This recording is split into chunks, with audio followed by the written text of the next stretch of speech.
প্ৰায় 24,970 গৰাকী শিক্ষকে আবেদন কৰিছিলে আৰু এই আবেদনসমূহ চালি জাৰি চাই ইয়াৰে 23,956 গৰাকী শিক্ষক শিক্ষয়িত্ৰীক ইলিজিবল পোৱা হৈছে আৰু এতেকে তেওঁলোকক অহাকালিলে মাননীয় মুখ্যমন্ত্ৰীয়ে তেওঁলোকৰ নিযুক্তি পত্ৰসমূহ বিতৰণ কৰিব আৰু শিক্ষক শিক্ষয়িত্ৰীসকলে যি স্থানত তেওঁলোকে কৰ্মৰত অৱস্থাত আছিল তাতেই তেওঁলোকক প্ৰাৰম্ভিকভাৱে নিযুক্তি দিয়া হ'ব।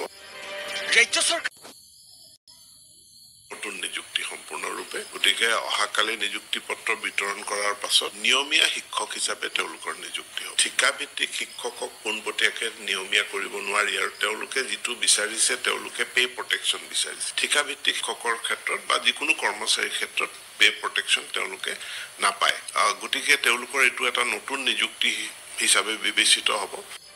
অৱশ্যে আবেদন কৰিও 850 গৰাকী আবেদনকাৰী তেওঁলোকৰ সম্পূৰ্ণ ডকুমেণ্টত কিছু গৰমিল আছে, সেইকাৰণে তেওঁলোকৰ ফলাফল উইথহেল্ড কৰি ৰখা হৈছে, নাকচ কৰা হোৱা নাই আৰু সেইখিনিও এতিয়া পৰ্যালোচনা কৰা হ'ব। পৰৱৰ্তী পৰ্যায়ত তেওঁলোকক বৈধ পালে সেই উইথহেল্ডটো উঠাই দিয়া হ'ব, উঠাই দিয়া হ'লে তেওঁলোকো নিযুক্তি পাব।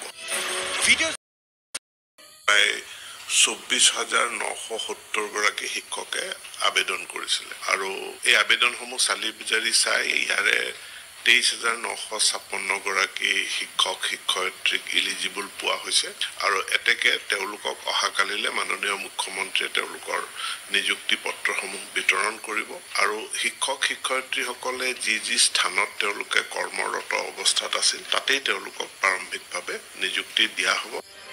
ৰাজ্য চৰকাৰ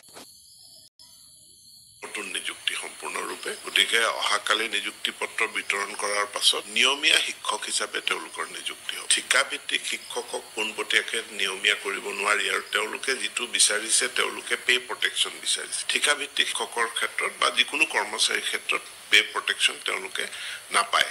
গতিকে তেওঁলোকৰ এইটো এটা নতুন নিযুক্তি হিচাপে বিবেচিত হ'ব।